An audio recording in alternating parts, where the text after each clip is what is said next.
Can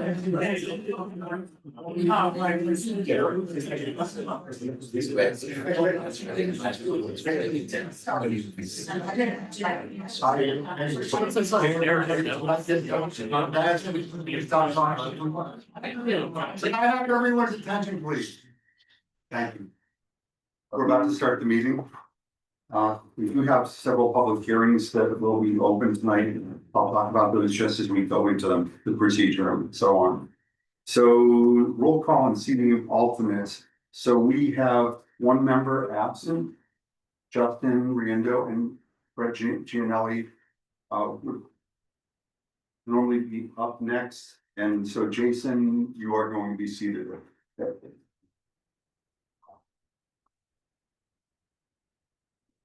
John, any changes to the agenda? Not at this time, Mr. Chairman. Thank you. The minutes of July 28th, 2025, any corrections? Yes. I'll make a motion to accept them as presented. I'll second. Any discussion? All those in favor? That is unanimous. Okay, we have two public hearings that will be. One is a continuation and one is opening. Procedure for the public hearing, we'd like everybody who has something to say to be heard. Pardon me? We can't carry you over to Zoom by music.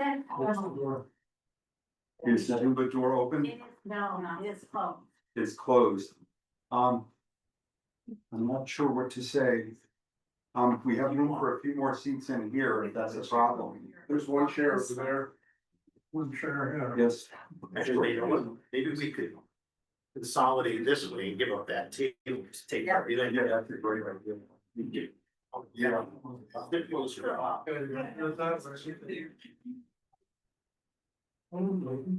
So there's also some room over here if anybody needs it. Come on. Thank you for bringing that up. Let's pay for it. One. I'm good, yeah. And I'll encourage everybody to speak up when they speak.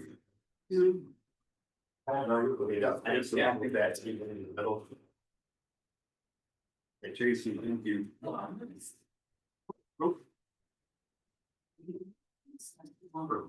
If you need to come in, anyone in the hall, if you need it, we have room over here. Two seats over here. If you can hear, you have.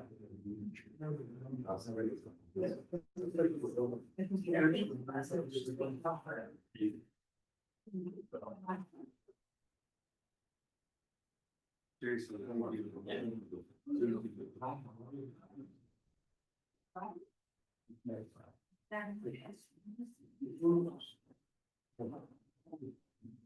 Okay, so the procedure for public hearings, we ask that only one person speak at a time, address any comments you have or questions to the commission. The applicant has the option to address those questions if they so wish. Technically, under the rigid rules, you have people who are making a presentation have a right to be cross-examined. We ask that you always do it respectfully and kindly, but direct those questions to the commission. And then it's at the option of the applicant, whether they can address those questions or not. And so we typically open each public hearing, giving, first checking with our town planner, giving, asking for any comments that he may have. And then we let the applicant make their presentation or continue their presentation. And we kind of open it up to any questions from the commission, and we'll open it up to public comment. And please, only speak one person at a time after I've recognized you, and please state your name and your address for the record. Do it very clearly because we do record these meetings, a video record of the meetings. If you're covering some testimony that has been covered by someone else, of course we want to hear if it's your perspective on it. But to the extent that we're probably going to get a lot of comments, let's try and keep the meeting moving along. But that said, we don't want any comments left unsaid. So I appreciate all the input. So first up, We have a special permit application. We'll open the public hearing for this. Special permit application for John Sciaretta. Is that the right way to pronounce it? Sciaretta, okay. For a change of use, food service retail for section 33.2 of the Columbia zoning regulations at 326 Route 87, map 17, lot 47. The zone is multi-use, lot area is 0.79. That's the landmark building. That being said, John, where are we on the application in terms of completeness and so on? I think the application is essentially complete. I would like the applicant submitted a whole bunch of data and septic reporting from, that were, copied from the health district. I do not know if we got a final indication of the appropriateness of the flows from the health district, and would be happy to hear from the applicant what the conversation was with Eastern Highlands. But that's, essentially it. It's, there's no alterations to the building. Everything's internal. And so it's really just a question of if the septic flows can handle it. But so I'd be happy to hear what Mr. Sciaretta has to say about it. But otherwise, it's complete. This is Brett. Hi, Hi, welcome. John Sciaretta, 27 Cameo Drive, Willimantic. So basically what he was referring to, the septic records, it lists that there's multiple septic, it's not just one. The papers that I submitted basically are through the years of the different uses of the building, from a hair salon, restaurant. And basically what it shows on those is that there's a lot of room left in those tanks. I think the capacity was at like 1,600 gallons or something like that. Basically what the papers that I was reading through saying that, the use of one of the places like So we 600. wouldn't normally get into the weeds about the specifics, just knowing that the health department signed off Right, on your proposed use in that Right. location, given the other uses and the capacity. Right. Are we at that point where you? I haven't even heard back from them. I put the application with the health department last Tuesday. It's Okay, been almost a week since I submitted it's basically the same plan I submitted to you guys. I submitted to them. I haven't heard it. Not an email, not a phone call, nothing. okay. So, Mr. So you Chair. want to know too? Yeah. So Yes, John? that's sort of what I suspected. We were waiting for, some indication from the health district.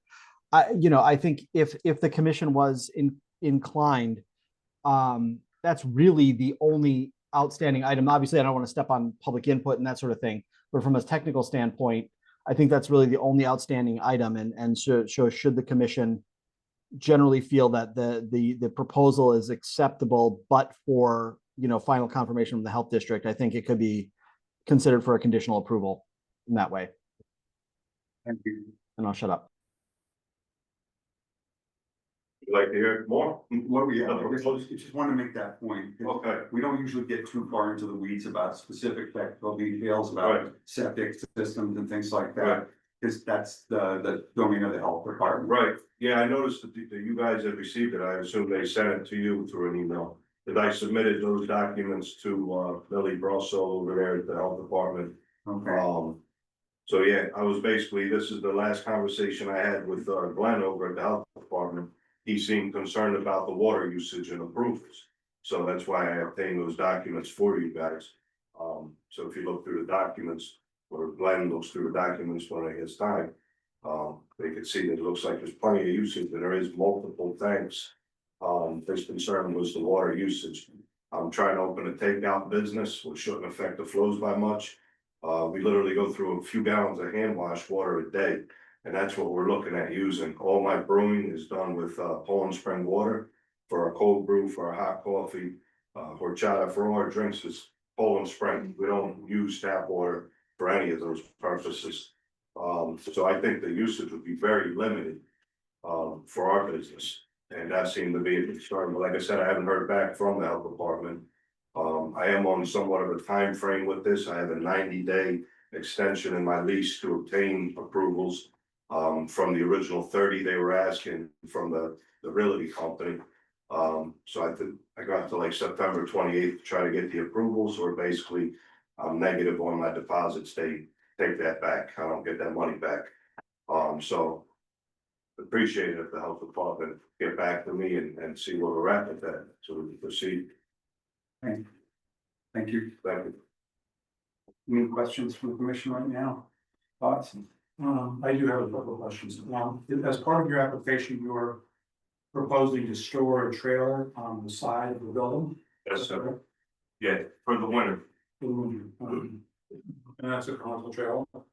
The trailer is registered to my father. The trailer doesn't belong to me. It's a loaner with a condition of option to buy. We have, good business with it. So But the it's to trailer, be used, it's to be used in a commercial. I currently do use it in a commercial space at One Cards Mill Road. So this is a secondary application for a second business. The seasonal business is the trailer that I have outside now. During the winter, we tucked away, and then it goes back on that site that this committee approved back in April to further vent at my location at number 1. Okay, I believe this is zone MU, mixed use, Yes. which is adjacent to an RA zone.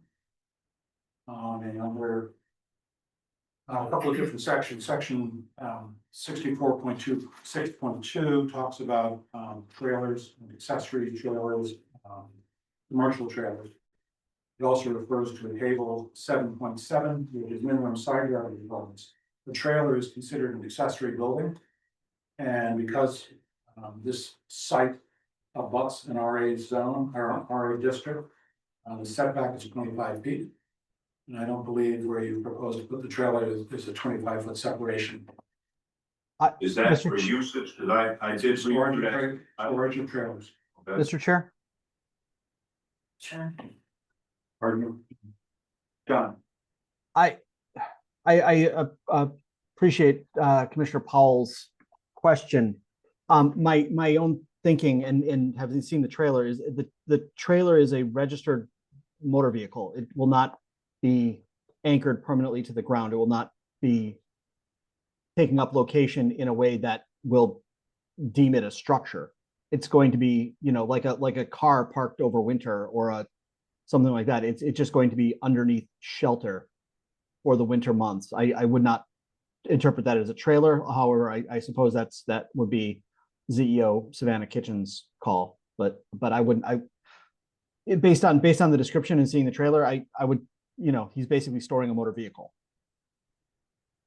I think it's contrary to section 64, John, which specifically talks about trailers and storage of trailers 64. Okay. as opposed to motor vehicles.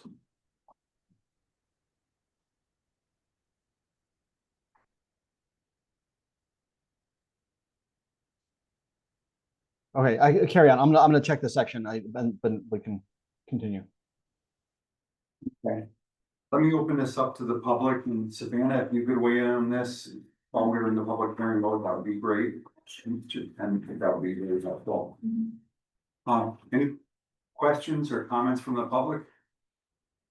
I have some question. So which unit is this going into? Unit A4, that 20 by 20 space. I know, but is that on the lower level or the The upper? lower level is directly next to that overhang. And what I read in that section was like, an item say like the trailer, it can't be plugged in or like operated out. Cause I read through that section after I watched the hearing for the last gentleman that applied at the same location that also has a trailer on location that he operates out of. My trailer is proposed for storage in my lease space. It's actually worded in my lease that I could store said trailer on the 87 side under the overhang for winter protection. It was stored by number 1 business. It is a registered motor vehicle. In the state of New Jersey, it's a registered vehicle still. I haven't transferred it because I don't own the trailer. For me, it's like if I rent a U-Haul, I'm not gonna register a U-Haul. It's a lease, a rental. And that's basically what this trailer is. I'm looking to store it, to protect it from the elements in the winter and alleviate a secondary rent that I'm already paying at another location for those 3-4 months period. And it's only for storage, dry goods, cups, containers, things that I need for the business inside. That's what the proposed use of that trailer is. So the entire trailer would be under the overhang that's already there. Yeah, So it would be within the footprint of the existing building. right. Whether it's a second floor footprint or first floor footprint would be within the footprint that already exists. So I'm not sure he's changing the side yard. Right. If you look at 64.3.2, talks about placed in a location that is not visible from any street. It would That's- be That might be a challenge, but that might be a challenge too. It does say it's possible. If I can And- weigh in, I do agree with John here in that lots of people have trailers for recreational uses in mobile homes, and when they're not using them, they do keep them on their property for a good portion of the year, and I don't see this as very different than that. Except that they have to adhere to side yard requirements. If I might, Not if it's like a vehicle storage on their property, which is essentially what any resident in Columbia would be doing with a trailer that they're not using. No, I thought they differ. Mr. Chair. Specific, Yes. So the the citation that Mr. Powell just stated, 64.3.2. It falls under 64.3, which is any owner of a trailer constituting camping or recreational equipment or a utility trailer, such as defined in these regulations. The trailer in question is none of those. It would be considered a commercial trailer. Then go to 64.6.2, which deals with commercial trailers, John. 64.6.2, right, which is, again, I think at the point that Walt made, which is, shall conform to setback requirements for buildings and other structures. Again, so this is essentially fitting inside the building, which is to say underneath the existing overhang. So it is not being placed any closer than the existing building, which is obviously Except not that it's conforming. visible from the street, John. The whole idea with the setbacks is so the neighbors don't have to stare at the side of the utility trailer. Yeah, this 5 doesn't feet say, from- this 5 doesn't feet say from the property. visibility, does it? This has nothing to do with visibility. The commercial trailers, otherwise permitted as an accessory to a permitted commercial use. Yes, It is actively being used as a commercial entity. well, not yet. He said he's gonna store and use. Right, so and it's he will not be, when during the warm season, he's going to pull the trailer out of there and put it back on, I don't think it matters whether it's seasonal or not, John. I beg to differ. You know, the whole idea is that the neighbors shouldn't have to stare at a trailer 5 feet from the property. Excuse me, we actually had the direct neighbor right next One door. second, it's this gentleman speaking about. Good evening, my name is Sean Pyers, I live at 324 Route 87, across the street, right next door to the Landmark. To be honest with you, I don't see it as an issue. We plan to put some, eventually put some trees there to block it. But I've seen the trailers, it's not ugly, it's not gonna be any major problem, and we, both neighbors of the Landmark, we want the Landmark to succeed, we don't want it to fall in disrepair because there's no businesses in there. And John, I expect free cannolis from you. Thanks.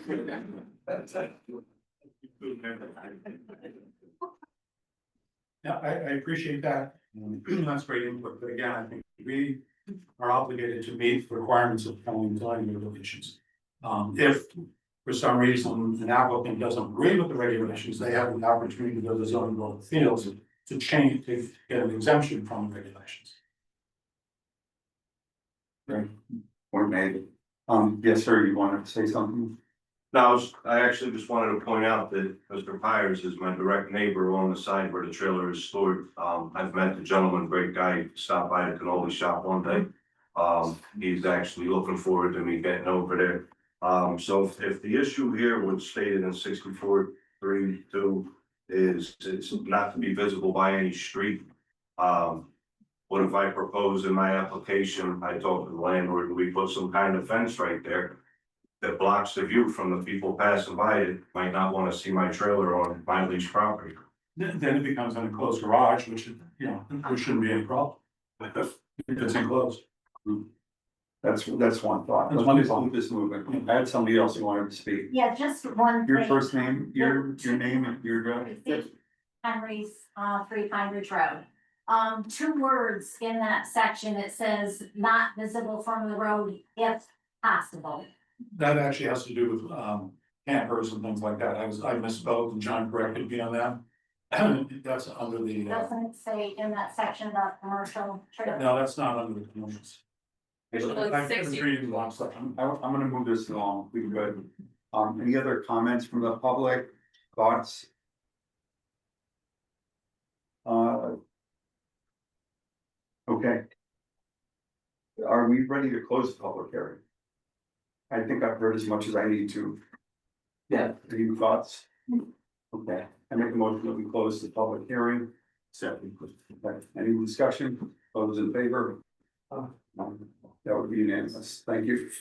Okay, so this will come back up in under old business, that I would think likely we're going to be able to vote on it this evening.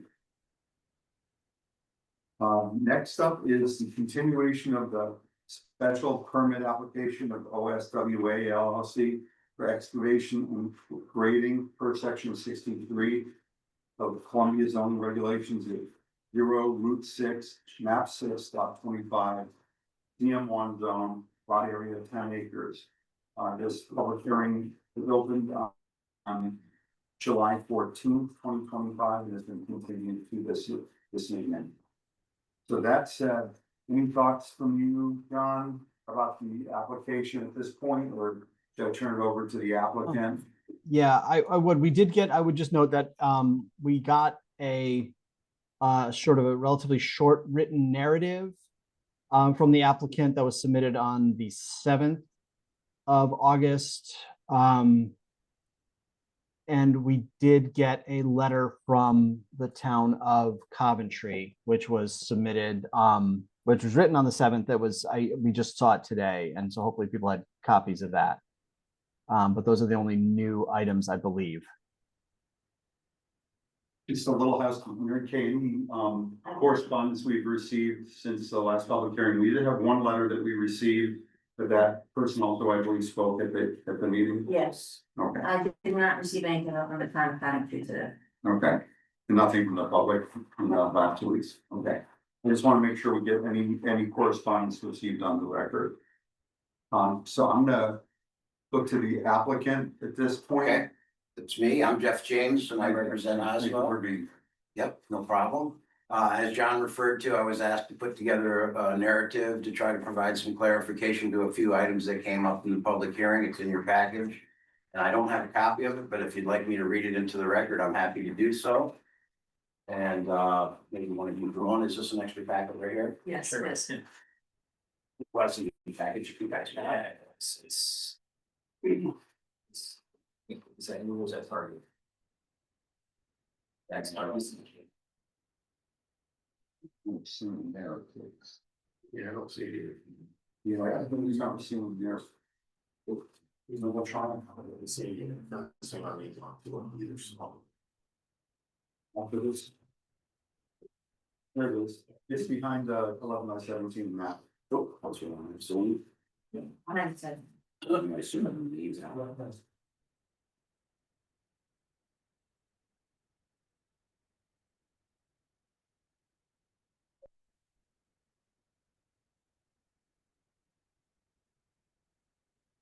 As I suggested, I was asked to put together a narrative and try to address a few questions that came up at the last meeting, excuse me. Further request to the town of Columbia.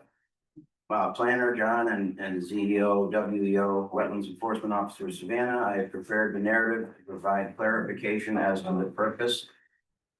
Excuse me.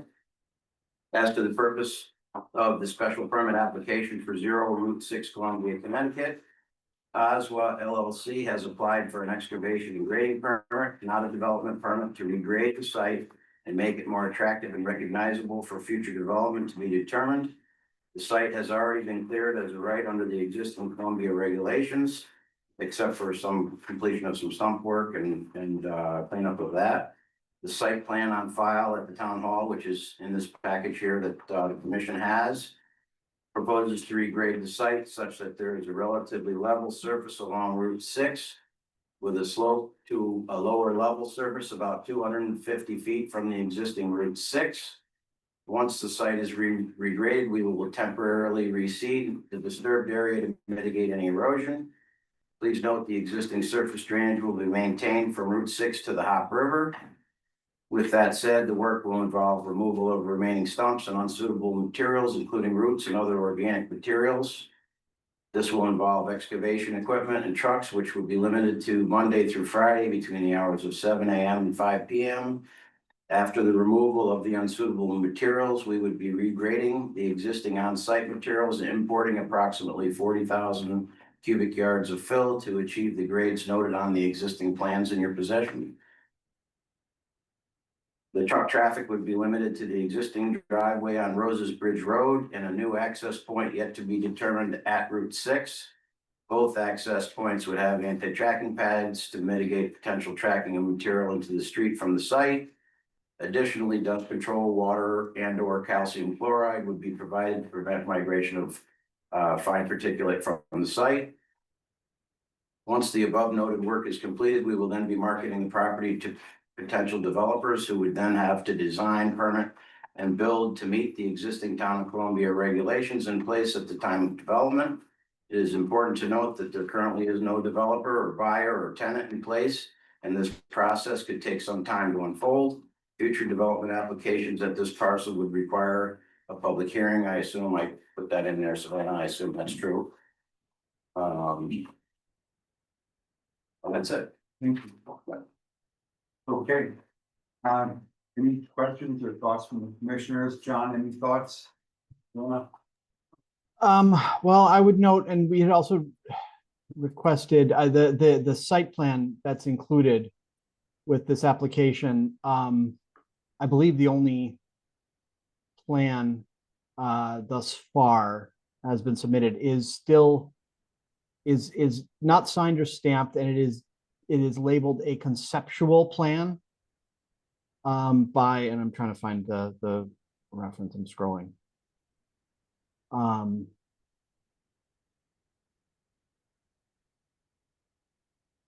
I do have a signed and sealed plan, John. I didn't realize I submitted it, the unsigned version. And I can provide that to the So commission. the one we had is called conceptual grading plan prepared by Rob Hellstrom, Land Surveying. Yeah. If there is a stamped and signed one, obviously we would want to have that for the record.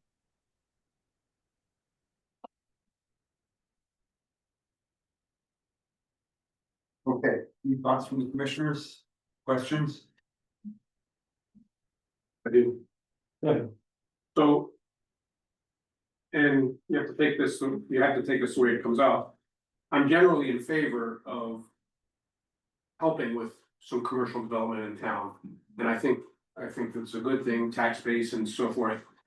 Obviously, we want to listen to the people from the town as to what needs to be done to make it palatable. But I think that's should be our main focus, is figuring out how to make the project work, not the other way around. No. Mr. Howell, couple of questions. So obviously there'll be dump trucks of some sort bringing the gravel on the site. Are they just dumping it, or are you going to spread it and compact it? It has to be spread and compacted. Okay, so you'll be using bulldozers to Compaction equipment. compaction to do it. Okay. Just as a preface, very first page of Columbia zoning regulations have been adopted for the purpose set forth by Connecticut General Statute, Section 8-2. And they include the following things that I think members of this commission need to be aware of.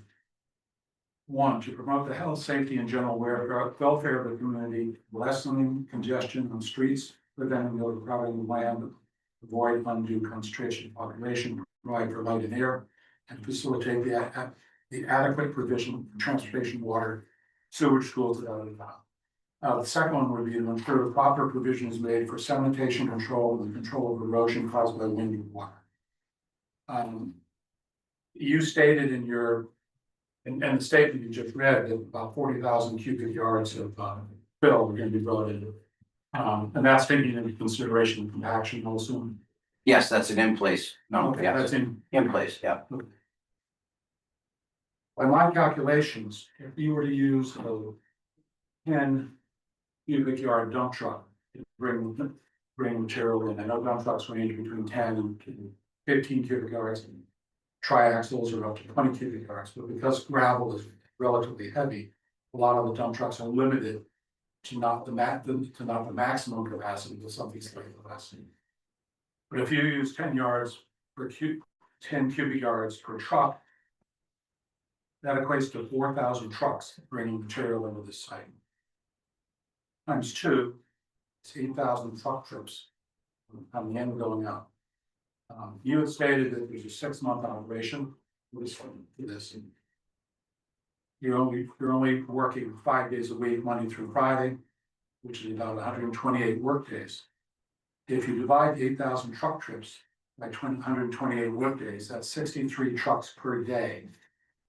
10-hour day means 6.3 trucks per hour. So every 10 minutes, there's going to be a truck either going into the site or coming out of the site. I think this is pretty critical, especially the impact it's going to have on the residential zone that's directly across the street from Roses Bridge. So I think I'm just pointing that out to you. Okay. The other thing that I'm concerned about is the way you're planting. You're going to be planting to prevent erosion from the site. There's two, I think, relatively steep slopes on this site. One is from the upper portion going to the lower portion going north. That is about a 38% slope, which is basically 30 feet drop in 55 feet. Pretty steep. So I'm not sure there shouldn't be something more than just compacted gravel on that. I don't know how you're going to compact it at that slope. As it comes up. You do it. Yeah, no, I know. I'm just worried that it's just gravel and it's not gonna hold. The other one is the 27% slope, which is on the eastern side of the upper portion. That's 14 feet high and about 30 feet. Pretty steep. Both of them are pretty steep. And I'm wondering if there shouldn't be some other kind of material, riprap or something like that that is in there to prevent erosion. I'm concerned that when you plant, if you're planting ryegrass or whatever you're planting, if it doesn't take right away and there's a big rainstorm, you're gonna get excessive erosion of the site, even if you're covering it with hay or whatever. I'm not sure what the answer to that is, but I'm just concerned that. The other thing, and I voiced this at the last meeting, is that you're also grading on adjacent properties. I know the owners of those properties are the same owners, but the application only lists this lot. I think the application should list the other lots as well, because work is being done on those lots, and it's more than 100 cubic feet of material, which then kicks it into that pot should be a part of this application. Mr. Chairman, That's to piggyback on Mr. Powell, what's a possibility, and he did the math with for having the obvious logical way for him to fill in is through Roses Bridge Road. What's the chances are not to do that and just come along Route 6? Well, he mentioned that in his. I would request to do both, excuse me. Yeah, Just Commissioner, yeah. Doing that is gonna revolve the state traffic commission. Yeah. To do a curb couple on Route 6, which is a state right. I have existing access off Route 6 right now through Jerry's Marina. That's offside. I can't use Jerry's Marina's access, is what you're asking? You can if it's part of the application. Oh, I Right see. now, it's not part of the I see, application. yeah. At least that's my interpretation, so. Because that's a lot of traffic for Roses Bridge. Yes, it's a lot of traffic. In general. So. That's something that I would hope we would address. Just a couple of thoughts on this application. Dave, I think you put it really well. I think we need to do everything we can to support commercial development in Columbia. and have an open door to it. And so I appreciate your investment in this property in Columbia. That said, I have real concerns about the impact of what's gone on already and what will continue to go on the residents of Roses Bridge Road. It's one thing we've had a very good track record of addressing is it is an adjacent residential zone to a commercial zone.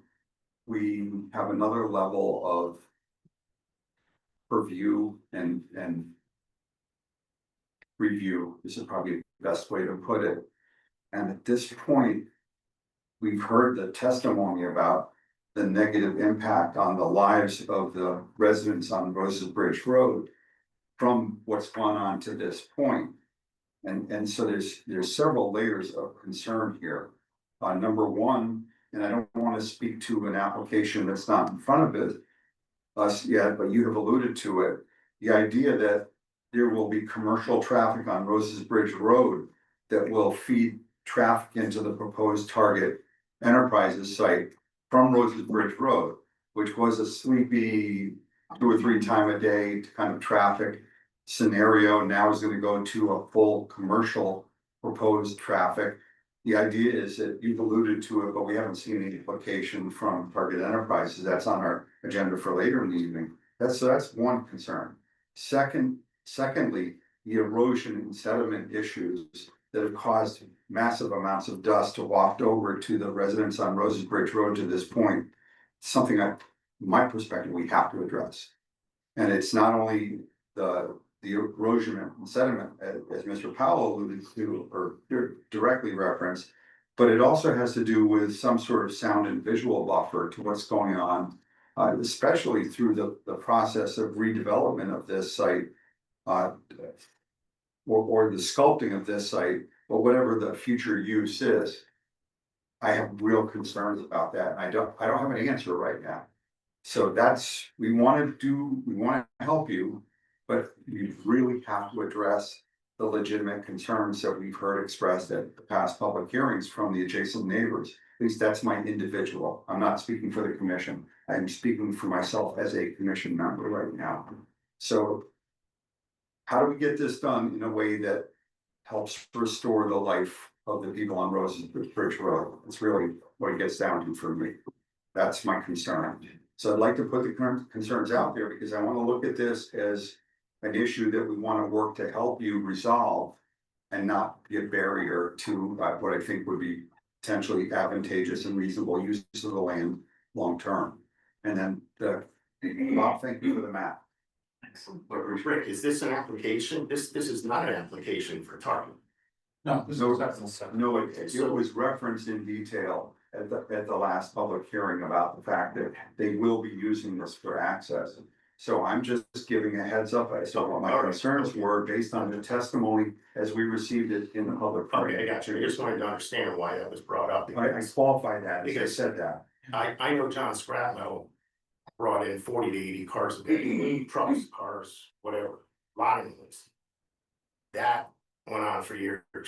That would be something that I would consider probably much more than a Target will be. So now We're not getting. and I'm only bringing that up because you did, frankly. I brought it up because it was brought up at the last public. And I'm bringing it up because you just brought it up. Okay. I was like, okay, we'll put it to rest, but that's an important factor. I'm with you on the dust and the airborne erosion and such. I think that probably is something that has to be addressed. Okay, so I look at this as if the development is inevitable, how do we protect the neighbors? That's really what I'm getting at. That's my perspective on this. At every step I take, I'm very concerned about commercial impact on residential zones where we have the ability to address it and do it in a reasonable and efficient way also. So that said, anything else from the commission? I'm gonna open this up to public comment. So I do have a hand up over here. Tracy, Sentry. Yes. I'm Tracy Henry, Pine Ridge Road. Just a letter that was written by the town planner and zoning agent in 1994. And she specifically stated that Roses Bridge Road is not designed for commercial vehicles and is in fact zoned residential. And, you know, as far as in section, Excuse me, this is from our town planner from 1994, yes, and the town planner's name at the time?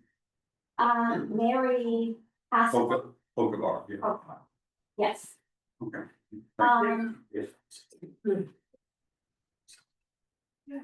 Yeah, the zoning has changed over time, just for information. I won't get into the particulars of that this well, morning. no, I know that the, commercial, it was residential, the 10 acres was residential.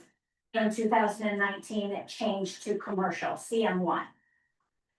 So I know that, so that just automatically makes the street open to commercial vehicles, even though it's abutting a residential area. If you're asking if I agree with that statement, I'm listening to what you have to say, but I can't. Okay, I was just stating that she stated it was a residential road. And as far as, Jeff was saying with regard to, you know, and Bob very eloquently did all the math on the trucks, and I appreciate that. But starting at 7 AM with bulldozing and trucks, even if they're coming off of Route 6, you know, it just, to me, constitutes a nuisance as stated in 6356, that, you know, the truck access and such should not, cause a nuisance to nearby residents. So is what you're saying is you've observed traffic there at 7 o'clock in the morning? Right, and all the bulldozing and everything that's going on, because there I is just wanna no be clear barrier on that. for noise. Yeah, And then one other thing that I was wondering about was under 65.7 screenings and buffers, it says commercial manufacturing uses on property abutting a residential district shall have effective screening and buffers. Visual screening shall be of such width, height, and character so as to present an opaque visual barrier to parking, storage areas, buildings, and activities on the site. This is effective 11/19. So why was the town not able to say anything about them clear cutting all those trees? When it specifically was stated in here that a buffer needed to be there? Mr. Chairman, yes, I'll share my, for the record, John Giskowski, I'm gonna share my screen, with the section that was just quoted.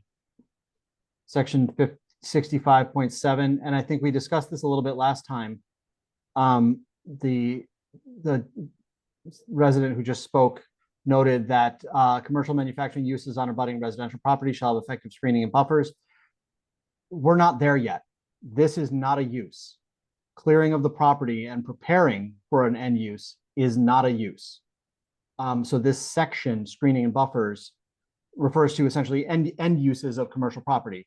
Clearing of property is not a use and therefore does not require the same sort of screening. The future use, and again, the applicant has indicated that he is interested in marketing the property for some end use. That end use being on a commercial property abutting a residential neighborhood will need that screening. But as we stand right now, he is not proposing use. He is merely clearing and preparing the site.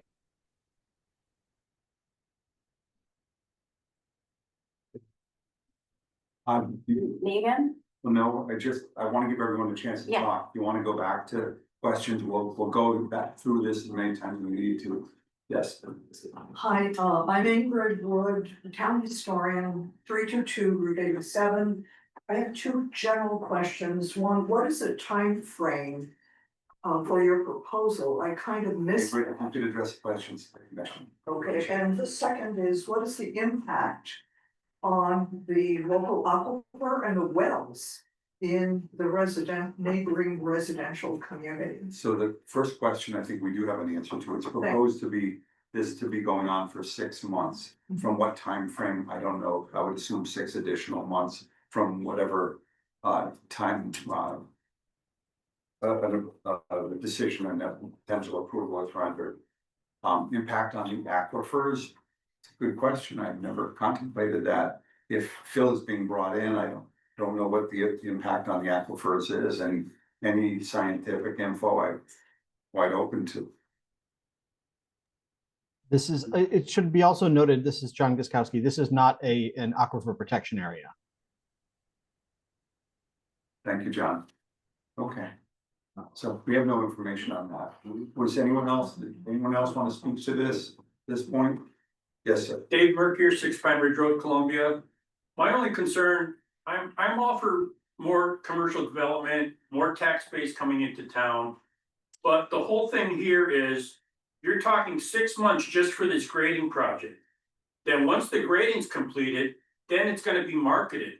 Who knows before there's an actual person that wants to put some sort of structure on here. In the meantime, we're impacted by sound, unsightliness, there's no buffer.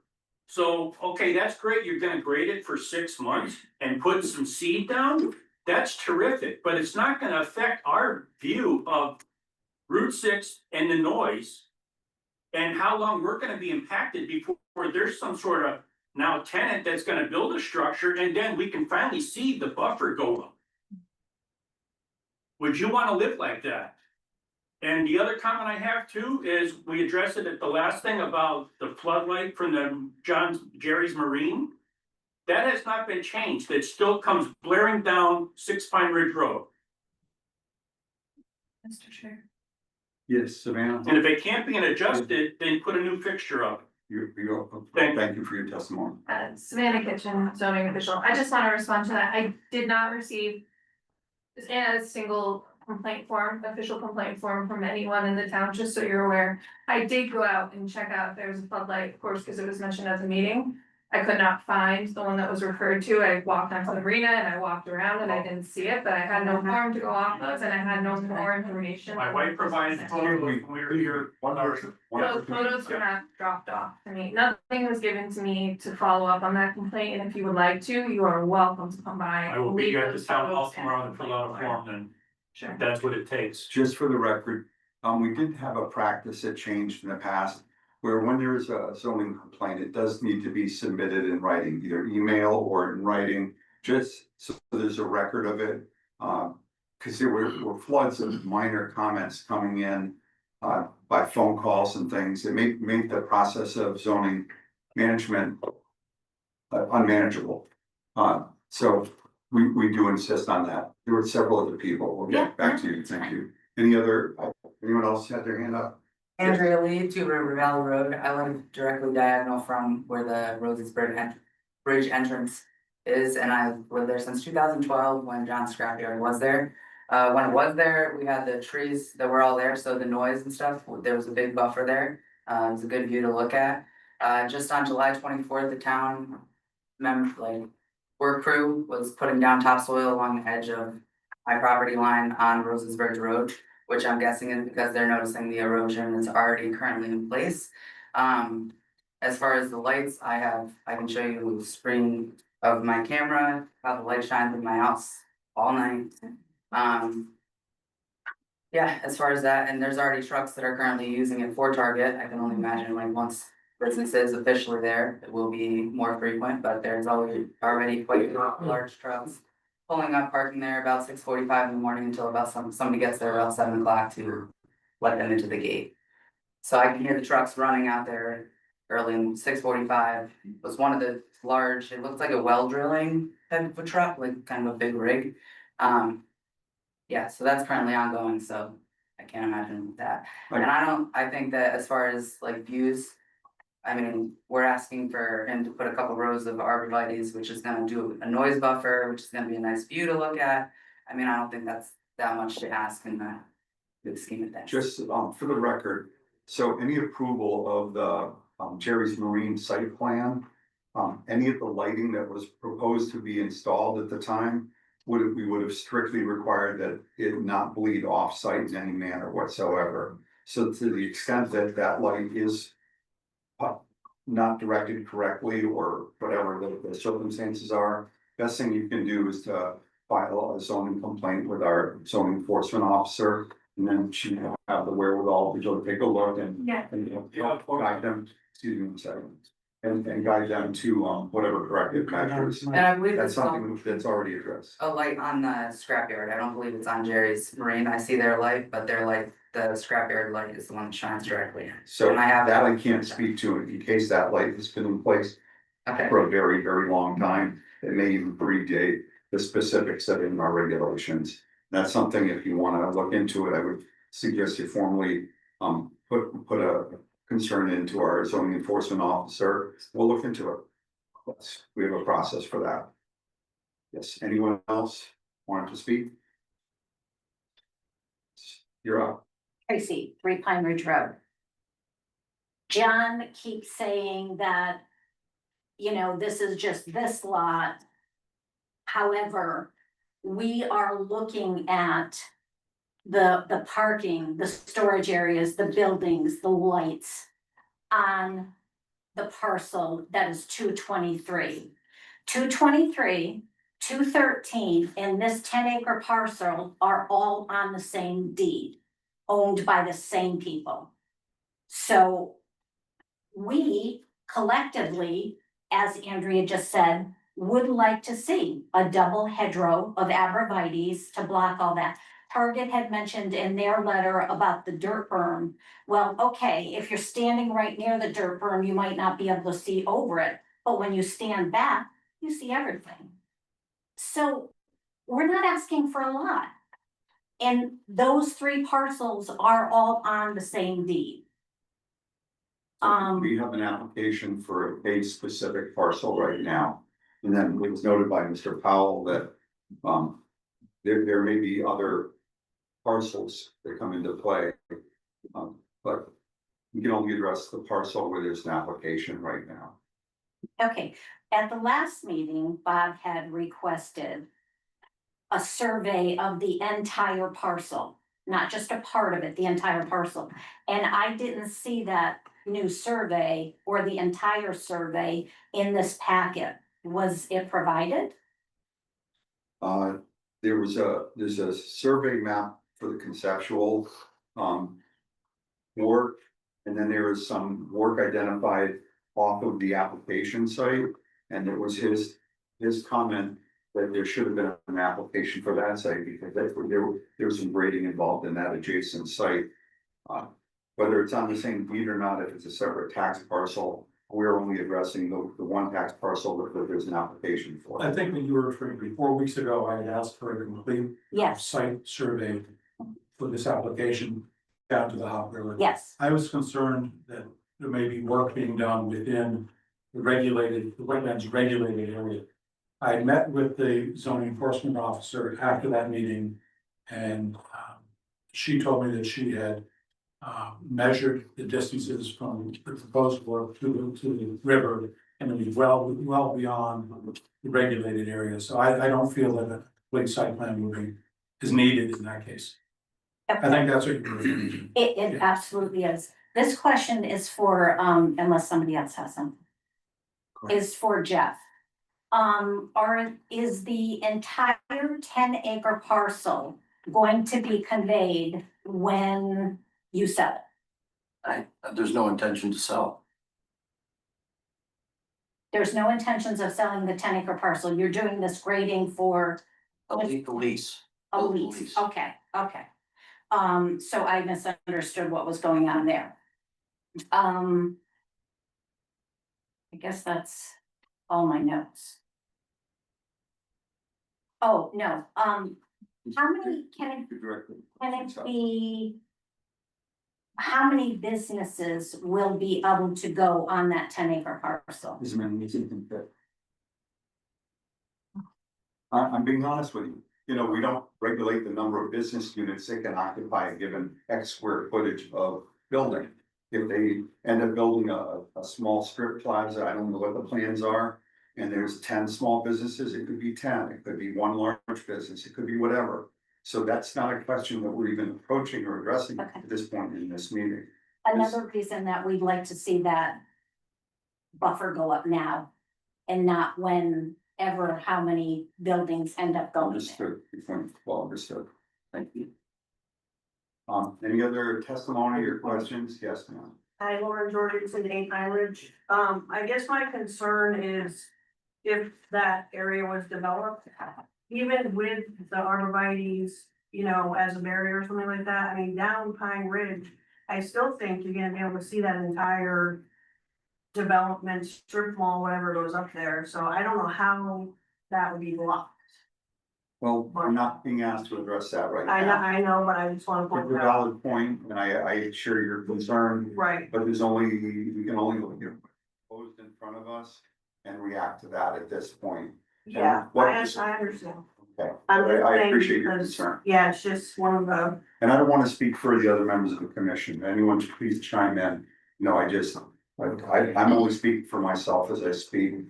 It's a point of order, it's for the commission, but if it's a perspective on something, it's an individual perspective. Yes, sir. Ken Williams, 4 Cooper Hill Road. I'm just, so if we do, the veto, is there a way to like specify that we do that at the beginning? Can you speak a little bit louder? If we do the art vita, is there a way to like specify that we do that at the beginning?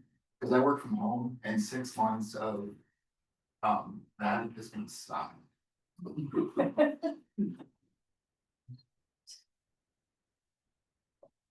Other, yes, same Lauren Jorgensen, Simon Road. I also allocate most days, and when the trees were being knocked down, I mean, I could hear it all like on a work call, so that, yeah. Just pointing that out also. thank I you. appreciate it. Any other questions, comments from the public? Yes, sir. Dave Mercury, 6 Pine Ridge Road, Columbia. I'm just concerned when you ran the numbers, Bob, about all the trucks. How many trucks, big loads per day in and out of this street? Roses Bridge Road, 6 Pine Ridge Road, are they gonna only have access through Roses Bridge? Or are the trucks gonna be stacking up on 6 Pine Ridge Road around our small neighborhood on Cooper Hill Road till they have access to unload and load? Where are these trucks all gonna go? That's a concern. Okay. Appreciate it.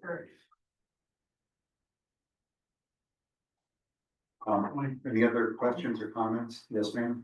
Lauren with here to Pioneer Grove. There's also a very unsightly chain link fence that's pretty much broken and twisted. And is that coming up at any time? Where's the chain link fence? In front of the berm? For what? Now, oh, well. Can you describe it in detail? Yeah, it's on Rose's Bridge. So there's a chain link fence that you feel is unsightly there. Mhm. Who was just taking a comment on that? Thank you. Any other questions, comments from the public? John Patton, 4 Pine Ridge Road. Are those complaint forms available tonight? I mean, you could drop them off, everybody, 4 Pine Ridge Road. I'll bring them tomorrow. John, I'll. Well, we take complaints, Amanda, you can address our process. Yeah, Savannah Kitchen CEO. So they are online. You can just go to the town website, you can download it, you can fill it in at home, you can email it to me, I'll accept them by email, or you can drop them off in person. We have forms down in the basement as well, for the building. Yes, I have a member of the public on Zoom that has his hand up. Matthew Jorgensen, 8 Pine Ridge Road. My question is, just so I have clarification, the grading process is only going to be affecting the lot adjacent to Rose's Bridge and Route 6, not the lot between that one and Jerry's Marine Service, correct? I can't state that. All I can say is this application is for that lot that you referenced. But there's some indication on the map that there's gonna be some grading on the adjacent lot.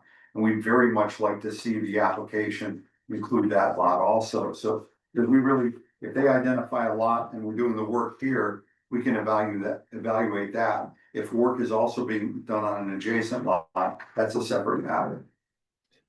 And my second question is regarding to the depth of the lot to be used is going to be, will there be a retaining wall installed? to effectively keep the dirt from falling back, or is it all going to be graded at a grade? I know this was discussed regarding that, but I just wanted some clarification.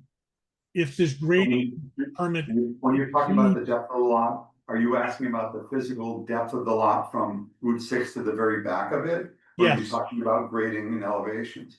just to So- the Route 6 to the back. I think he said it's 250 feet. No, that No, was, okay. I don't recall that testimony.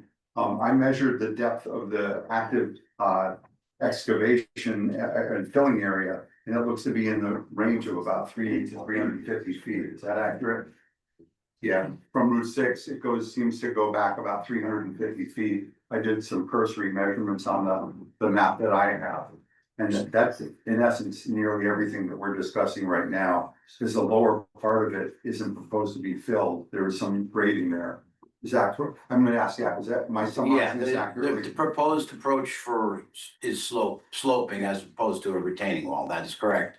And this was engineered by Reynolds Engineering. And that's what their proposed appropriateness to the grading is. Okay. Does that Okay. answer your question?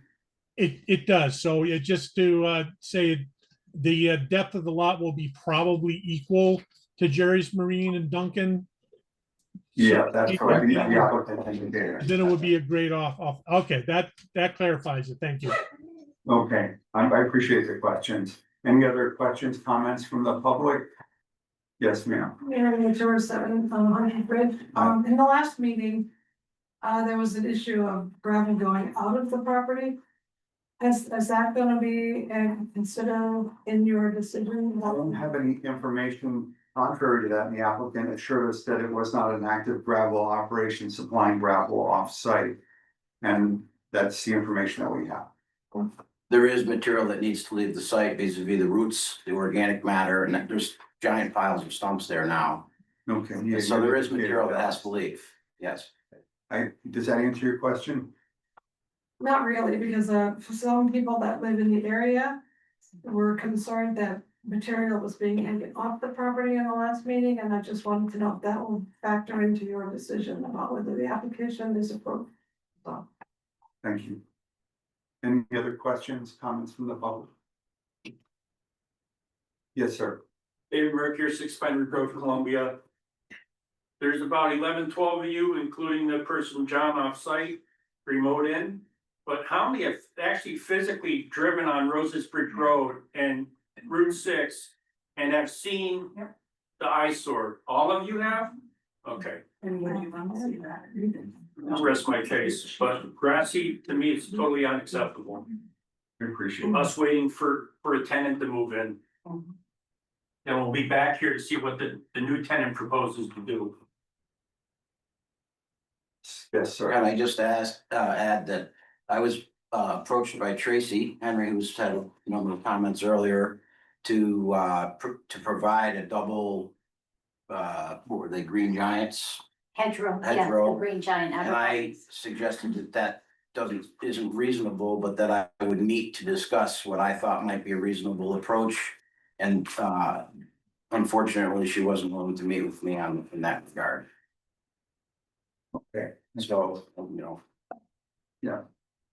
Well, in all fairness, Jeff did say the owner on Rose's Bridge and myself. yes, seven Roses And, Bridge. and I did contact the owner of 7 Roses Bridge, and he chose not to. So I just felt at that point, for me to meet with him individually really wouldn't be fair, to all the neighbors, because everybody has a say.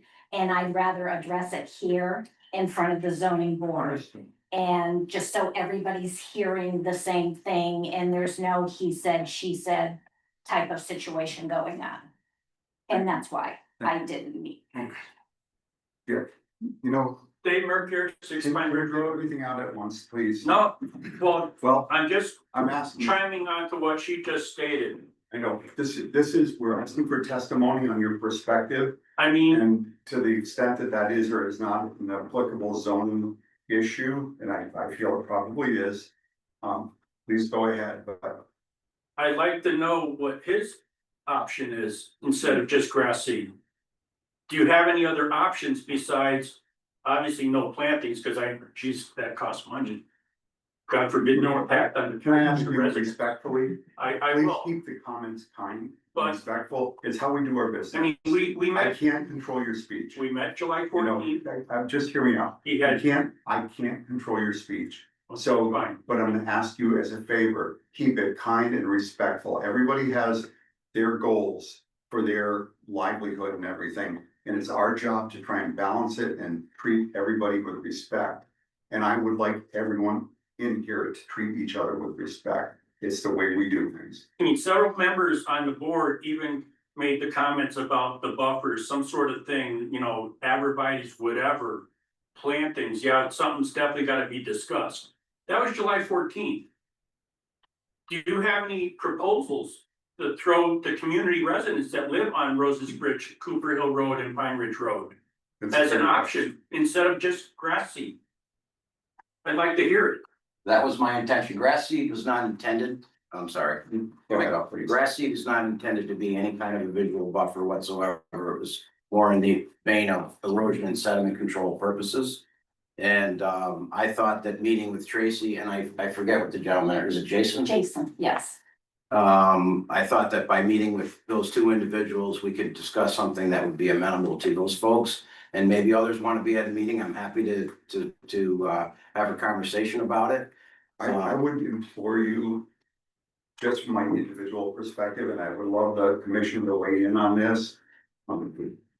I would look for some sort of restoration of the state of the property from a visual impact perspective on the neighbors on Roses Bridge Road. Would implore you to come up with a plan that addresses that, whether it's arborvitae's or it's a temporary solution until it's sold and you go with white pines and two offsetting rows, because they do tend to grow a lot more quickly and they're a less expensive buffer. With some sort of effective buffer that by objective professional standards provides some relief for the residents on Roses Bridge Road, I think will go a long way toward the biggest concerns that I hear from the neighborhood. And this is adjacent to a residential zone now. If it was another commercial property on the other side of Roses Bridge Road, and just for the record, almost to a T, when we have zoning changes, they occur in the middle of the road. So one half of Roses Bridge Road is likely zoned CM1 and the other half is zoned RA. So I haven't checked that. I don't want to give out incorrect information. So at this point, if there's some way you can address the negative impact the work has had, that the neighbors claim has had on their neighborhood, it would be hugely appreciated. And Yeah, I think if, as long as you're gonna go down that road of making a change of your proposal, I think you should cover the other couple of items. One is, and I'm just piggybacking on Mr. Powell, I really think you should try to figure out a way to do the majority of your access off of Route 6 for trucking. And also, that would eliminate the other concern that I heard about parking trucks on Rose Ridge Road and possibly them queuing into the neighborhood. I can see that being a real problem. There is, can I speak? Please. The site is a big site and there's a lot of room on the site for moving trucks around. So, I mean, again, that could be a conditional. Yeah, I was sitting there. But I can't get it all in from Route 6, unfortunately. It's some of it will have to come in off of Roses Bridge Road. Well, I think in your proposal, then you have to start naming percentages or something like that, 25% are gonna come through Roses Bridge Road and the rest, however. The majority of filling is up on Route 6, but there's a fair amount of grading and some of that material down below has to go up top as well. See, I just think that you're gonna have to cover these items that we talked about before I can go for something. You can speak for everyone else.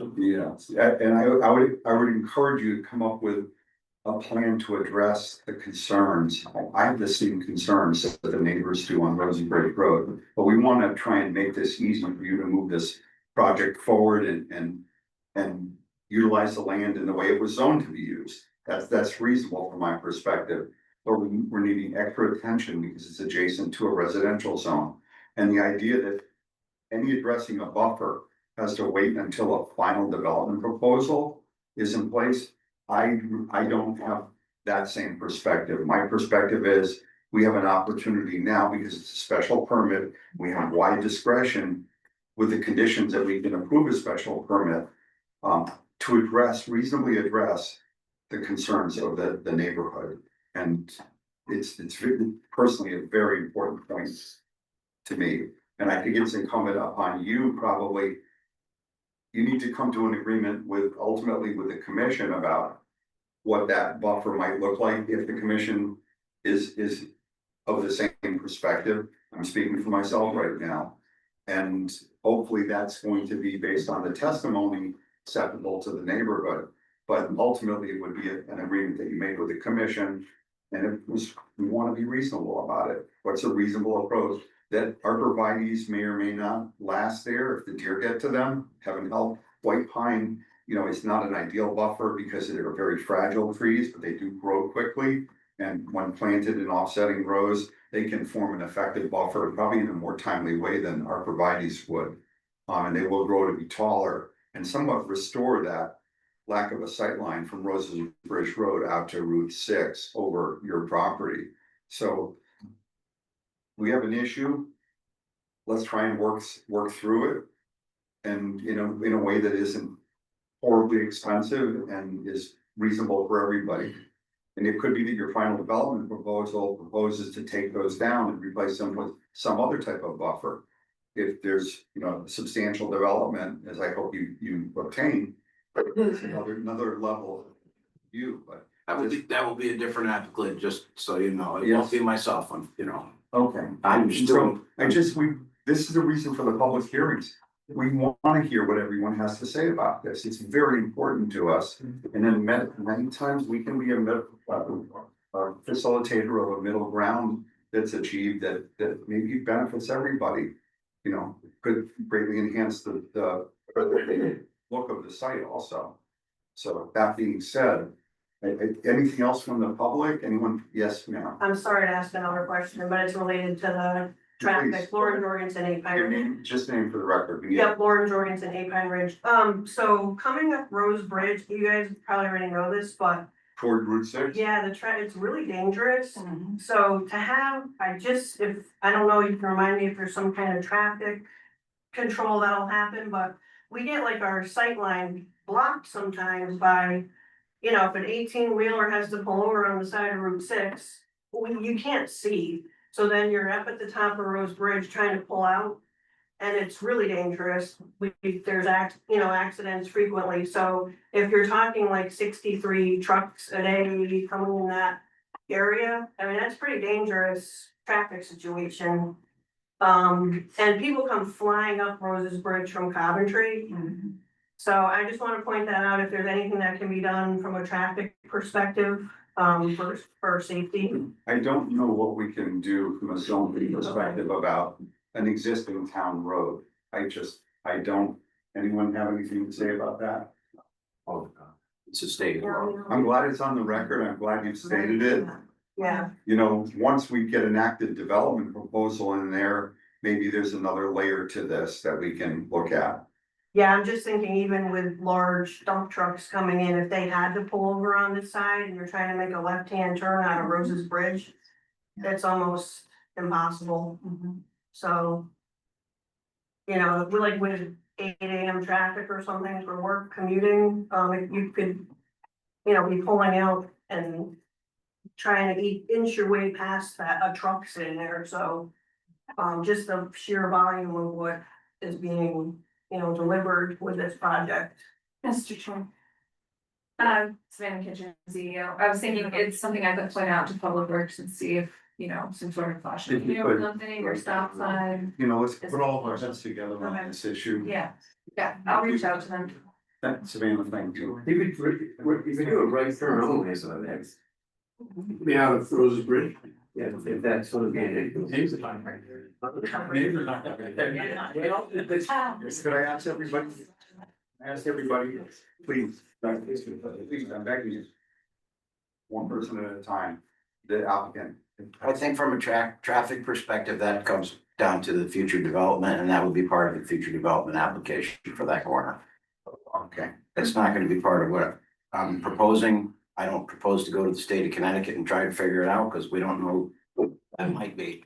So that's a future development application. okay. Any other comments from anyone here? Appreciate all of your comments.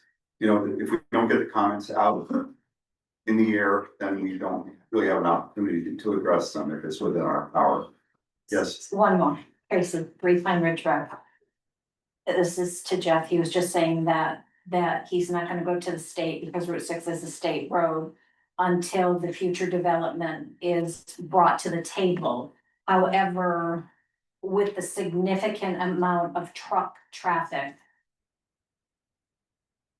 it just seems that like, it's been brought up. yeah, I get it, Address but you. yes, Dave did David address will it. bring it up, yeah. Thank you. Okay. Yes, Can I just say there's nothing limiting truck traffic there right now? There's nothing that limits it. you said it. Okay, thank you. I understand. Okay, I think at this point, I'd like to, where are we time-wise on the public hearing? Mary Kay, we had 65 days from the time it was open, For the date. No, you have 35 days 35 days. without extension. So we're basically at that, we're basically a month in. And so the applicant would have to consent to an extension if you need to continue.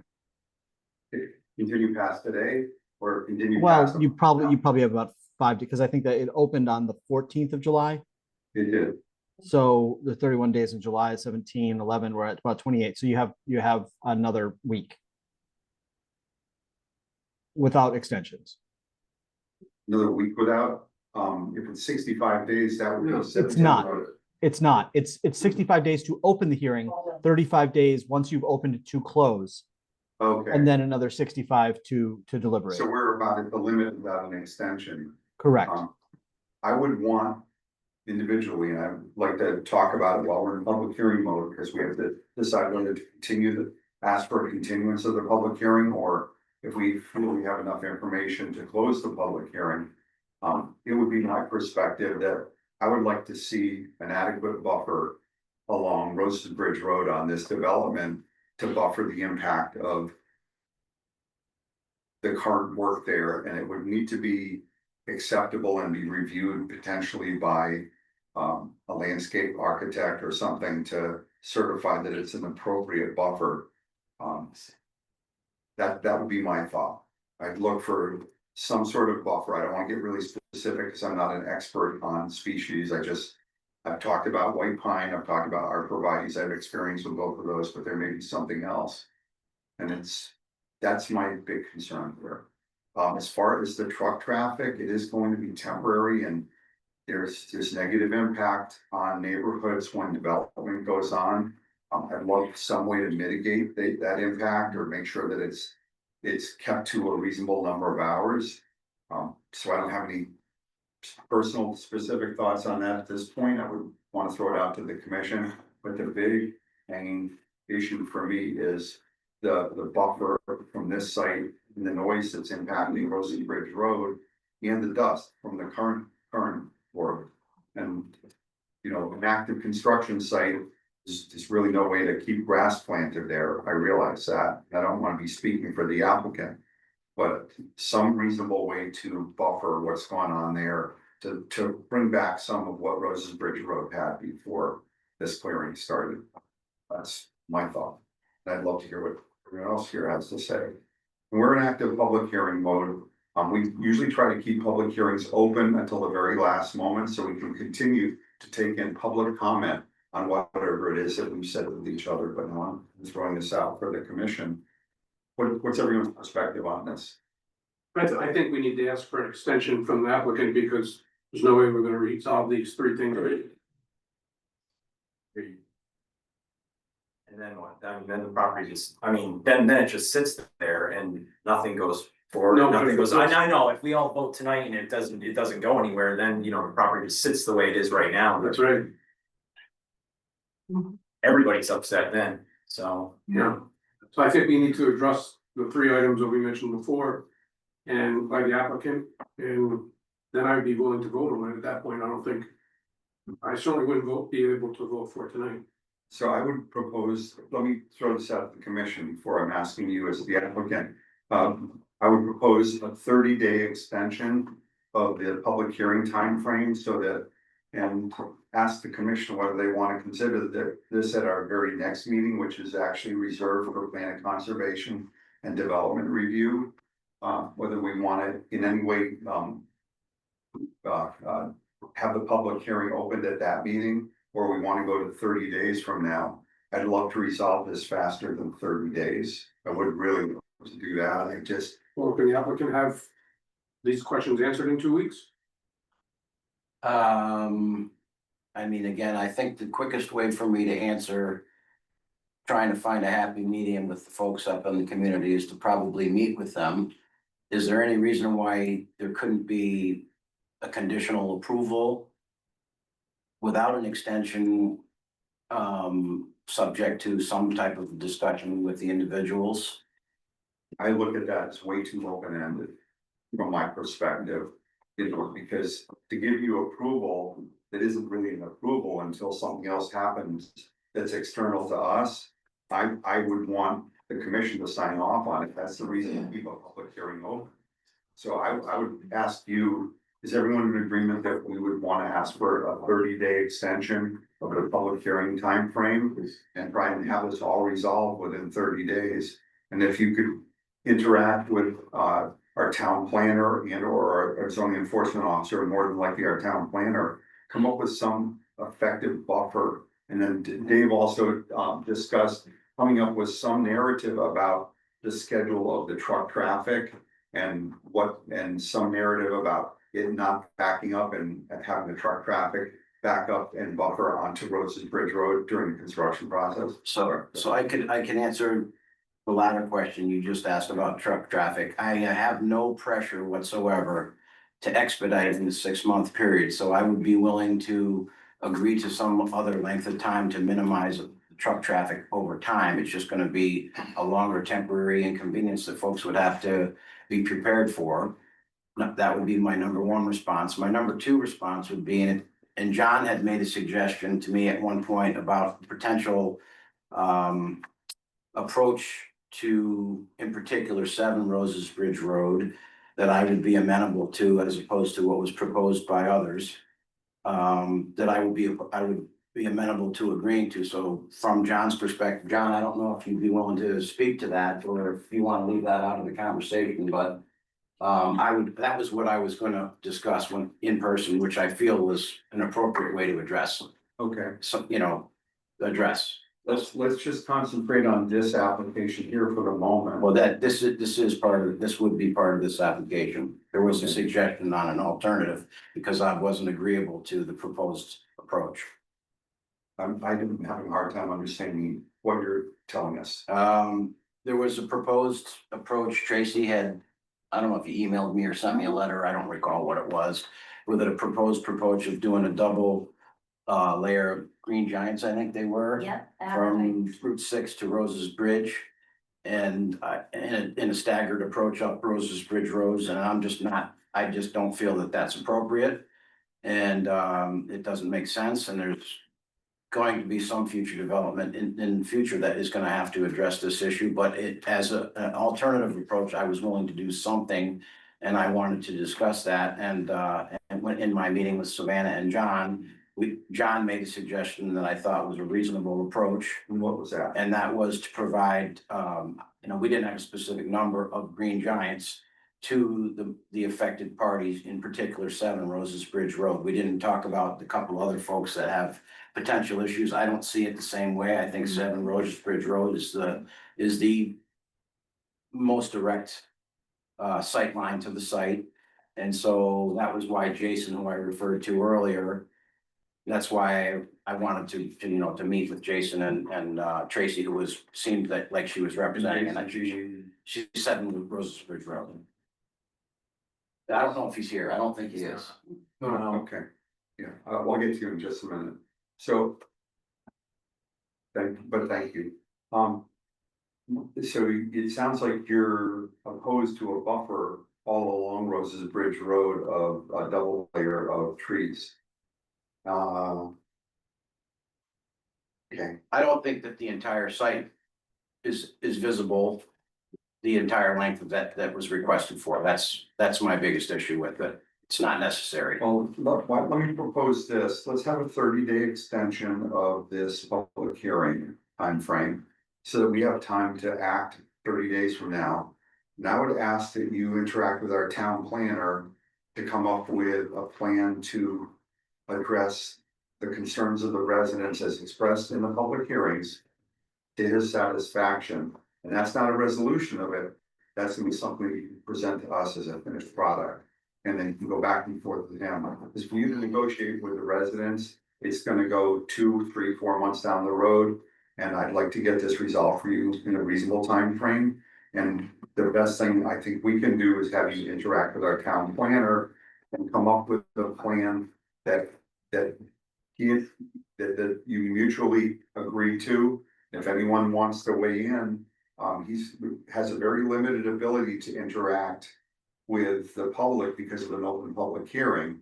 The applicant, John, are you okay with this? So far, Okay, so I'm looking for a buffer plan. Is everyone on the commission feel that that's an appropriate? I have a question. What, is it appropriate for us to do a site walk together? We would have to notice it as a special meeting. So for us to go there individually and look at it with the permission of the applicant, we're good. But once we get to 3 people, it has to be a noticed meeting by statute. So we haven't done site walks in years. You have my permission to go there, number one, and I have a couple issues with the extension. My first issue is I'm going in for a pretty major surgery, not too far away, and I'm gonna be laid up for a bit. Okay. And so in the next couple of weeks, I could meet with John. I would propose, John, that we would meet out at the site, and I could make a proposal to John. I just don't know that I could be at a meeting. Well, you don't have to be at the meeting, the next meeting. I think that's one of the larger issues that is in the hearts of the commissioners here and certainly in the audience. This stabilization of the site, more detail, addressing the traffic on Rosenbridge Road. I could talk with John at the same time about that, yeah. I think we can address that. I'd like to move this along for you. If we're going to eventually approve it, it's gonna have to be with certain conditions, I would think, that most people are in harmony with, but I want to speak for everyone else. So that's fine, so I would want agree. to work with you to help you have a reasonable use of your property, but I'm also concerned about Rosenbridge Road. Yes, there's somebody in back with it. I Yes. just wanted to Your acknowledge, name? Amanda Lavoy, 2 Pine Ridge Road, directly next door to Jason. We are the main house you see on Route 6. We are 100% affected, just as much as Jason, if not maybe a little bit more. There's plenty of houses, so I would say that kind of from the beginning to the end would be what we're asking for isn't much. It's visible everywhere. So let's not just acknowledge that it's one house, it is all of us. Right. It's my Thank you. farm. So, Thank you very much. yeah. I would propose John and I look at that. Okay, We're on there. and there's somebody behind me. Oh, sorry, I'm sorry, I thought you were pointing at me. How are you? Hi, Mary with 37 Hunters Ridge, just a comment and an observation, driving by that property every single day. We wouldn't be having a discussion about a buffer if every tree on that property wasn't taken down originally. Every tree is taken. That's information that I think they're all aware of. Yeah, thank you, John. Thanks. Okay, are you amenable to a 30-day extension? I'm amenable to it. My only issue is medically, I don't know if I will be able to support it the next meeting, whenever that is going to be. Okay, there's a potential for you to be here via Zoom, and if not, that doesn't work for you. We can just take the information that you work out with our town planner and look at it from that perspective. It may be good to have a representative here. Yeah, I mean, Or if you can't. I haven't retained anybody for that purpose, so I don't know that I would, but Is Zoom possibilities? it depends how my surgery goes, let's put it that way. I don't recommend you do this without being present. Or somebody else. somebody should. In worst case, if we get there and you want another extension, we have the ability to grant 2 extensions now. I'm sorry, you're asking about additional extensions? Yes. So the Extension for applicant, 30 once, days. right, you've got a total of 65 days of floating extensions that can be used in any part of the process. So if you're burning them all on the public hearing, basically after today, if my rough math is right, you've got about 72 days remaining. So at this point, we're asking for a 30-day extension of the public hearing process, and if you agree to it verbally, we'll just ask you to follow up with an email to our town planner, granting permission for that, and then, and let's go to work on this. So I would agree with that, and I'll email John tomorrow. Okay. And I just, you know, depending on where I'm at, I don't know what's gonna And happen. still will communicate. No, I think there's a way to address everybody's concerns. Yep. That's, if we can make everybody sort of happy, that might be the best that we can do, but let's see where we are on it. Any other thoughts from the commission, everyone? We're really quiet on this one. Yeah. Okay. Based on, yes, ma'am. Mona Mercury, 6 Pine Ridge Road. Just one question, if you do a drive-through or walk through, whatever you're gonna do, can you please go down Pine Ridge Road and come to the stoplight I will, and see what you say? I will. Okay, I appreciate that. Yep. And I would ask commission members, if you do a drive-by while the public hearing is open, just put it on the record that you did drive by at the opening of the next iterant of the public hearing. Okay, so with that said, I'm going to make a motion that we continue the public hearing to That's what I'm saying. yeah, but this was, yeah, we wanted to do it to say month, Tuesday, September 9th. I don't second, yes. Okay, any discussion? All in favor? That unanimous, thank you very much, everybody. Thank you, everyone. It's September 9th, a Tuesday, not a Monday like we normally do, is a late day. Is that a continuation for me also? No. I stay. Hey, I've got some good information I'd like to submit to Mr. Powell.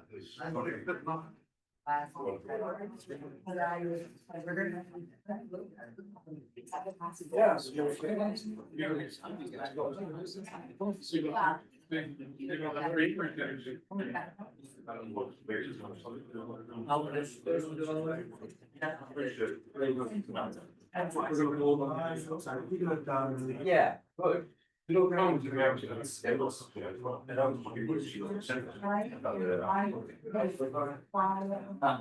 But no, I can understand. Hope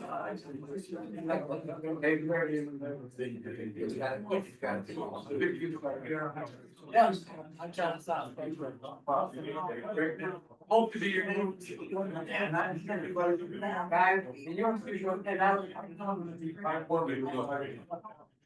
Yep. Somebody at work. What? No, you're just trying to expand. No, we've all thrown it there. Anyways,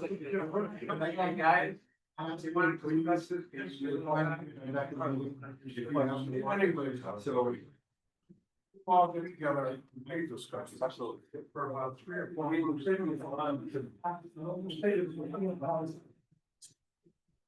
Thank you so much for coming. So just for the record, Mr. Scaretta, we're gonna be voting on your application, but because we closed the public hearing, we can't take any more testimony at this point. So even if you have information that's pertinent, we can't accept that information. It's information you've already accepted and you have. It's from a commissioner here, that when they built that, all right, it was approved by the commission. Just give you a moment, John.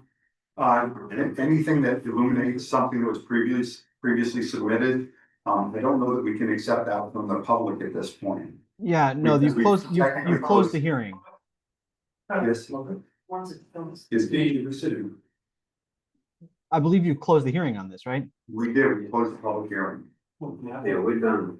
We didn't actually get to talk about the business, though, all we talked about is the trailer. You know, wait, You know, Don't talk yourself out of it. Yes. We can't. But it's my first time. Years ago. First time. Thank you. You already closed it, it's done. Yeah, yeah, we closed the public hearing. Yeah, so I can't take any more testimony from you at this point. It's against the law. All right, So that's, we are where we are. all right, Um, sir. Excuse me. When you guys have a chance, could you look at what was submitted? If it's not technically testimony, I can't it's take- something that was Mr. submitted, Chair. it shows. I'm gonna beg you, I'm not recognizing you to speak. Yeah, Mr. Chair. My Yes. my sense is that the applicant is referencing the narrative, the written narrative that's part of the record that's in the application packet. I think, you know, Yes. We which read he that. explained what he was doing and just encouraged the commission to obviously review that like you review all of the submissions. So if that's the case, then I think we can review the narrative, something else, we can't take more, we cannot take more testimony, it's against the law. But Well, why didn't you close the case, the hearing before I got to I actually speak? explained this to you, you know, we have very strict state statutes that govern the way public hearings are conducted, and the way information is allowed to be entered in. Okay, thank you. And just as a courtesy, one of the reasons for that rule is if you were to say something, we no longer have the public notice to be here for this public hearing.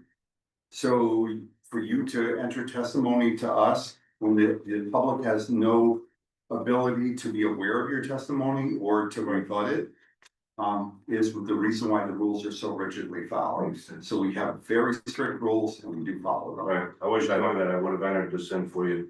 All right, thank you. So, next up under unfinished business is a special permit application of John Scaretta for a change of use, food service retail per section 33.2 of the Columbia zoning regulations at 326 Route 87, map 17, lot 47, M mixed use zone, lot area of 0.79 acres. So that said, thoughts from the commission?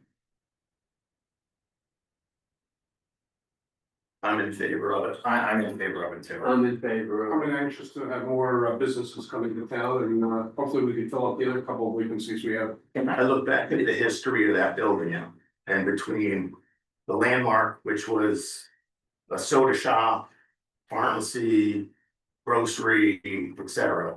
Then there was a breakfast restaurant there. There was a full house every Sunday.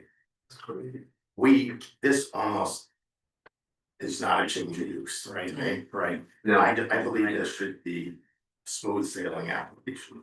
Yep, just believe that. Okay, I'm in favor of the application, with the exception to trailer replacement. any thoughts on trailer placement among the commission? That's the same space that, correct me if I'm wrong, that's the same space that Twin Peaks was. It's the same area, no, it's not the other side of the building. Yeah, it's on the side. It's other, so, It's on the residential side. It's under that overhang, the Right. old carriage location. okay, He wants to put it on the carriage location. It was actually. and we allowed this commission allowed that other truck, that other food truck trailer to be there, to be on the other side, even though that's. But that, you're saying that conformed with the setbacks, that's what I'm asking, that's what, Yes, it is.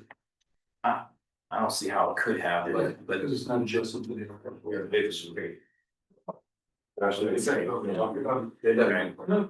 Can I suggest that we all have a different perspective, but I suspect that we're all in favor of approving this application as presented. Yeah. Bob, I respect your perspective greatly. I don't have the same concern, but I always care about your thoughts because you bring a lot to the table. Yeah, I agree. I don't think it's a concern, I think it's trying to meet the letter of the law, the letter of the regulations. And I'm not sure we are entitled to grant approval for something that is contrary to what is in the regulations. Yeah, I hear you, but I think that it's a small point. Yes, John? Yeah, no, I take Bob's point. I guess the question is, and so I think, you know, the whole question of visibility is off the table. It's just a question of whether or not the trailer in underneath the overhang is, you know, quote unquote meeting setbacks. And we're, to a certain extent, we're kind of debating about, you know, the angels dancing on the head of a pin about whether or not the overhang constitutes a structure in which the trailer will be parked. Does that constitute, and, you know, part of the structure? And so this does, the setbacks are already existing non-conforming, he's not exacerbating it. Or if we would require some enclosure of the overhang so it becomes more of a true garage, and then there's no question. It's sort of, you know, I think Bob agrees that if that overhang was enclosed as a garage, that would not be a question. And really, so it's just a matter of, do you consider the existing overhang an existing structure that you can park something underneath, or would you require it to be enclosed to be considered a full structure? I think that's really Bob's only significant question. And from my personal perspective, I think the overhang mitigates the concern. And I just be in favor of it, accepting the application as it was presented. And Mr. Chair, I'm sorry, Mr. Chairman, one more thing. If this commission is inclined to vote favorably on this, I would just recommend that the condition is that the applicant would not receive his certificate of occupancy until the health department approval is in place. Good point, thank you. So I'll make a motion that we approve this application as presented, subject to health department approval of the proposed use. I'll second Any discussion? All those in favor? Yeah. Opposed? Mr. Powell, thank you very much. Thank you. Thank you. And the neighboring local noise too is who? Mr. Pires. Okay. All feet too. You're all welcome. So as far as the stains, I could start doing what I need to do to get it ready for the health department and Well, then you've got to get the health department approval, and then there's a waiting period of, is it 15 days for a special permit application? There's a waiting period of an appeal, potential appeal. Somebody wanted to go to court and challenge this approval. Okay. So I don't think you can do anything for 15 days, or the 15 days from health department approval. So is that pending like the Yeah, plumbing I'm I asking need John. done too? Hey, John. So, Yeah. The time frame for action for the applicant. Is you know, anything he does at this point following this vote is at risk. The approval becomes final after it's published in the newspaper, and then 15 days have elapsed for anyone to appeal. You can go ahead and start working to prepare the facility. However, you please be informed that anything you do is at risk, that should someone choose to appeal and this whole thing goes to court and you lose, you would have to undo everything that you did. But so you are at the point where, you know, it has been approved by the commission. We're not out of the appeal period, so you are at risk. Right, it's always a risk anyway, John, you know how it is, we're in business, right? We're entrepreneurs, I'm all in, so we gotta risk it, I will, thank you. All right, thank you all, thank you. Yeah, bye.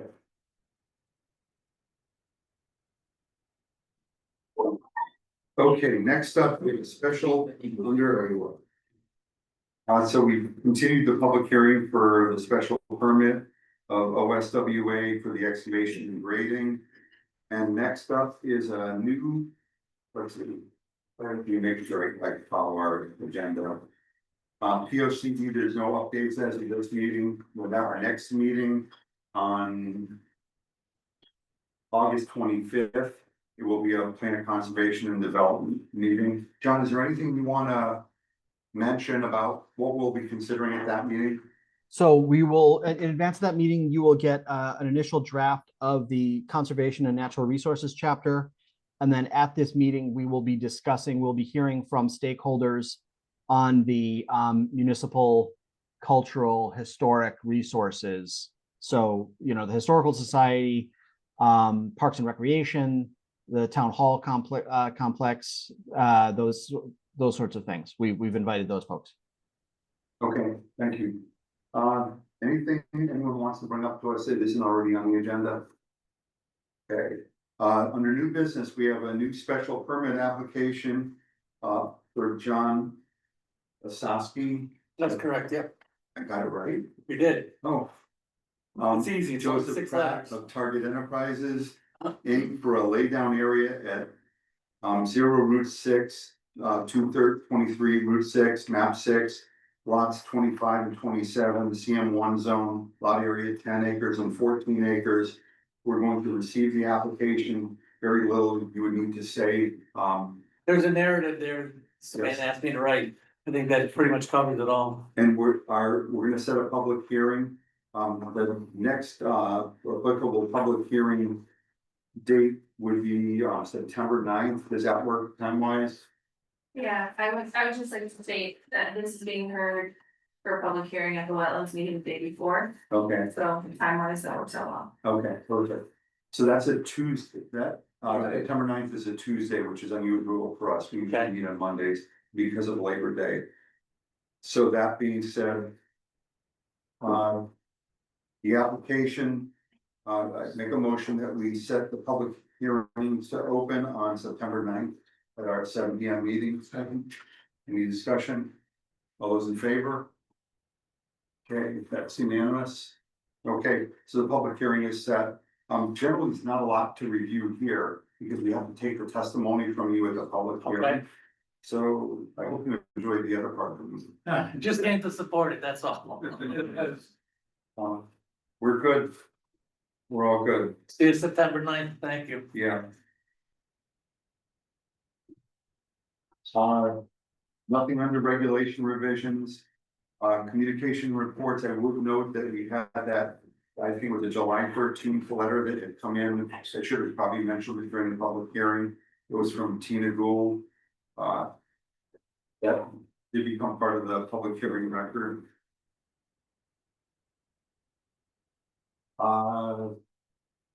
John, anything else under communications and reports?